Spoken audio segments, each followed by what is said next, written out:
Okay, dear students, now we will discuss refraction by spherical lenses. Convex lens का हम कर चुके हैं.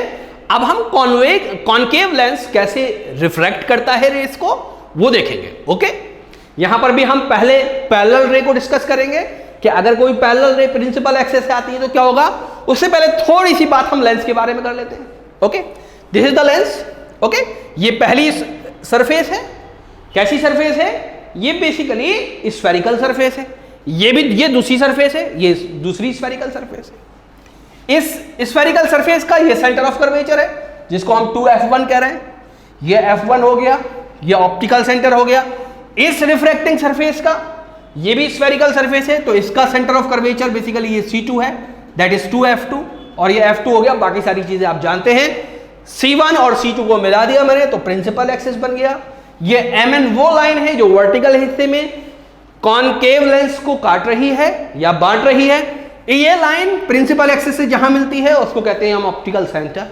ये मोटी मोटी बातें हो गई.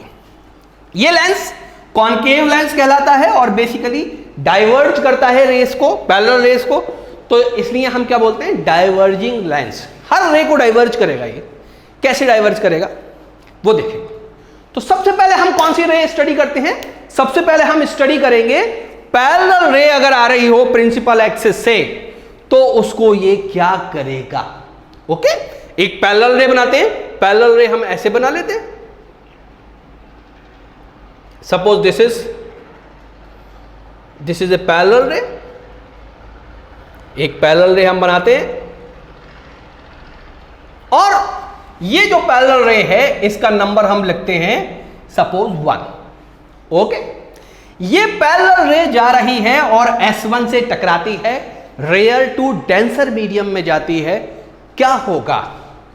टुवर्ड्स द नॉर्मल जाएगी. टुवर्ड्स द नॉर्मल जाएगी. तो टुवर्ड्स द नॉर्मल जाएगी तो सबसे पहले इसके पास नॉर्मल होना चाहिए. तो नॉर्मल बना लेते हैं. क्योंकि ये सरफेस 1 है तो इसका नॉर्मल कैसा होगा? इसका नॉर्मल ये होगा. ओके, अब हम पूरा नहीं बना रहे हैं, आप याद रखिएगा, पूरा नहीं बना रहे हैं. अब हम सिर्फ एक पार्ट बना रहे हैं क्योंकि आप काफी कुछ सीख चुके हैं और ये इसका ओरिजिनल डायरेक्शन था. तो अब क्या होगा, अब ओरिजिनल डायरेक्शन से ये भटकेगी और टुवर्ड्स द नॉर्मल हो जाएगी. तो थोड़ा सा ये टुवर्ड्स द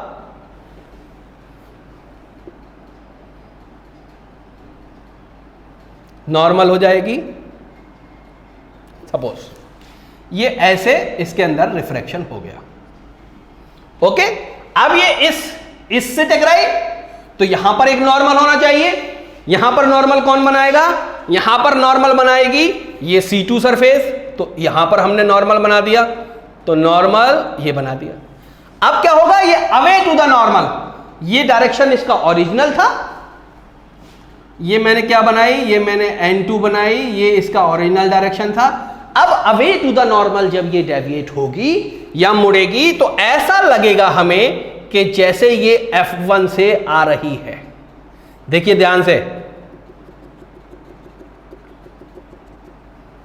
ये इस तरह से मुड़ेगी यहां पर कि हमें ऐसा लगेगा कि ये कहां से आ रही है? F1 से आ रही है. ओके, तो कोई भी जो पैरेलल रे है, जो पैरेलल रे पास हो रही है कॉनकेव लेंस से, पहले एक सरफेस पर टकराई, एक रिफ्रैक्शन हुआ, फिर दूसरी सरफेस पर टकराई, दूसरा रिफ्रैक्शन हुआ और ये अल्टीमेटली उस डायरेक्शन में मुड़ जाएगी कि अगर इसको बैक ट्रैक करें तो ये फोकस 1 पर आके टकराए तो हमको ये लगेगा कि ये रे कहां से आ रही है? F1 से आ रही है. सो ये बेसिकली क्या होगा, ये डाइवर्ज. कोई भी रे आएगी, ऐसे आएगी, ऐसे मुड़ेगी और ऐसे चलेगी. ऐसा लगेगा कि वो कहां से आ रही है? फोकस से आ रही है. सपोज दिस इज रे 2, this is 2, this is 1. okay, that's why its name is diverging lens. कैसे डाइवर्ज कर देता है मैं आपको थोड़ा सा एनलार्ज व्यू कर देता हूं ताकि आपको समझने में आसानी हो. ध्यान से देखिए ये कैसे कैसे रिफ्रैक्शन हो रहा है, आप यहां पर समझ सकते हैं. देखिए ये पहली रे आ रही थी और ये तो सीधी चली जाती लेकिन ये ऊपर की तरफ मुड़ जाती है क्योंकि ये मीडियम कैसा है? डेंसर है. ये ऊपर की तरफ मुड़ जाती है यहाँ पर और फिर यहाँ टकराती है, दूसरा रिफ्रैक्शन यहाँ होता है, यहाँ का नॉर्मल ये है, तो ये अवे टू द नॉर्मल, ये इसका ओरिजिनल डायरेक्शन था, ये ओरिजिनल डायरेक्शन में नहीं जाके अवे टू द नॉर्मल। तो पहले टुवर्ड्स द नॉर्मल और बाद में अवे टू द नॉर्मल ये हो जाती। देखिए टुवर्ड्स द नॉर्मल हुई, ये इसका ओरिजिनल डायरेक्शन था, तो यहां से ये टुवर्ड्स द नॉर्मल, क्योंकि नॉर्मल ये है, ये वाली लाइन, फिर यहां पर दूसरा रिफ्लेक्शन हुआ तो away to the normal. Okay, तो in this way the ray the converging sorry the diverging lens diverges the rays. Okay, मैं वापस कैमरे की पोजीशन सही कर देता हूं ताकि आपको सारी चीजें दिखे। ओके, नाउ तो एक लॉ ये हो गया कि अगर कोई रे पैरेलल होगी तो वो डाइवर्ज हो जाएगी, डाइवर्ज इस तरीके से होगी कि ऐसा लगेगा कि फोकस से आ रही है। अब हम दूसरा लॉ पढ़ लेते हैं फौरन, जैसे पहले पढ़ा था। दूसरा लॉ क्या है कि अगर कोई रे ऑप्टिकल सेंटर पर आती है, सपोज ये थर्ड रे ऑप्टिकल सेंटर पर आई, तो डायरेक्ट ये ऐसे ही निकल जाएगी जैसे ऑप्टिकल सेंटर पर ही जा रही थी। बात समझ में? ओके, तो ये बात हो गई। अब तीसरी बात कर लेते हैं कि अगर कोई रे फोकस पर डाली जाए तो क्या होगा। अगर कोई रे फोकस पर डाली जाए तो क्या होगा। सपोज ये फोकस है और हम इस पर एक रे लेते हैं, एक टारगेट लेते हैं इस रे को। सपोज दिस इज द रे which is targeted to this F2। एक रे ये थी, मैं इस S1 को मिटा देता हूं। ओके, कोई प्रॉब्लम नहीं। ये चौथी रे है, ये चौथी रे कहां पर टारगेट ली मैंने, F2 पर ली। तो ये इस रे का क्या होगा, तो ये रे दो बार रिफ्रैक्शन के बाद किधर मुड़ जाएगी, ये रे पैरेलल हो जाएगी। देखिए एक रिफ्रैक्शन ऐसा होगा कि इसने अपनी रास्ते को छोड़ा, ये रास्ता इसका ये था, ये थोड़ी सी डेविएट हो गई।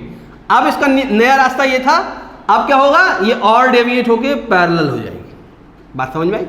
तो पहला रिफ्रैक्शन यहां पर हुआ, दूसरा रिफ्रैक्शन यहां पर हुआ और ये पैरेलल हो गई। जैसे मैंने ये पैरेलल वाली का रिफ्रैक्शन समझाया था, ऐसे ही आप यहां पर रिफ्रैक्शन समझ सकते हैं, बिल्कुल सेम है। अगर आपके ये सारी चीजें समझ में आ गई हैं तो आपके फिर बहुत कुछ समझ में आ गया।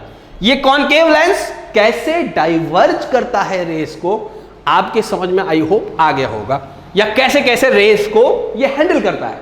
ओके, अगर आपके ये समझ में आ जाता है तो याद रखिए कि आप बहुत आसानी से इमेज फॉर्म कर सकते हैं।